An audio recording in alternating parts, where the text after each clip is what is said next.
In this video, I'll walk through how to use JUMP to conduct a chi-squared test for independence. We'll be using the General Social Survey data that looks at how a person's happiness is influenced by their income. So the hardest part of using JUMP for these chi-squared tests is getting the data into JUMP correctly. So the way you need to structure it is that you need one column which represents the different levels of the explanatory variable, one column which represents the different levels of the response variable, and then a third column which represents the different cell counts. You essentially need to recreate the entire two-way table in JUMP. So for example, this first cell corresponds to people with an above average income who report they are not too happy. So here we have above average income, not too happy, with a count of 21. And the next cell with a count of 159 represents people with an above average income who are pretty happy. So that's why the second row needs to be above average, pretty happy, 159. So you see how there were 9 different cells, so we should have 9 different rows in our JUMP table to do our chi-square test.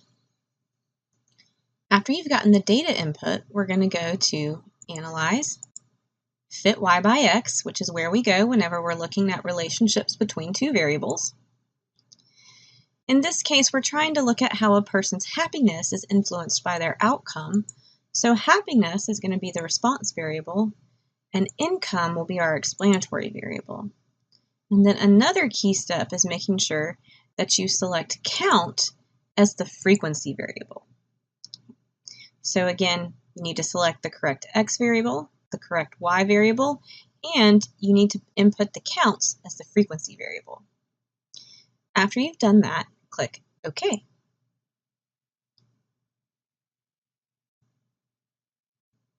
What's going to come up by default is the mosaic plot and a contingency table. Now, if you're not getting this output by default, one thing might be you've got your variables designated incorrectly. So you need both qualitative variables for both the response and the explanatory, and your count variable should be designated as a quantitative variable.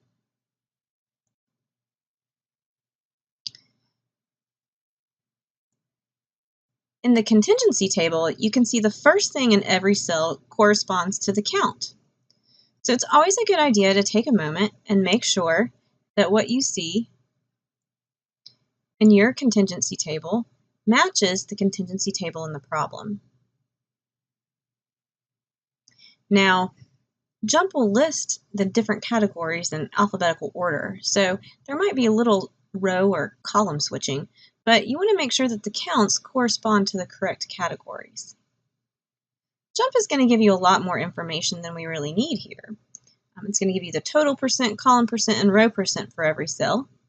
And in a chi-square test, what we're really interested in is the expected count, as well as how that cell contributes to the overall chi-square statistic. So what we can do is we can come up here and we can hide these percentages that we might not be all that interested in. So now I've gotten it all the way down to just my original table. And then I can request that JUMP give me the expected count for each cell. And I can also request that JUMP give me the contribution to the chi-square statistic for each cell.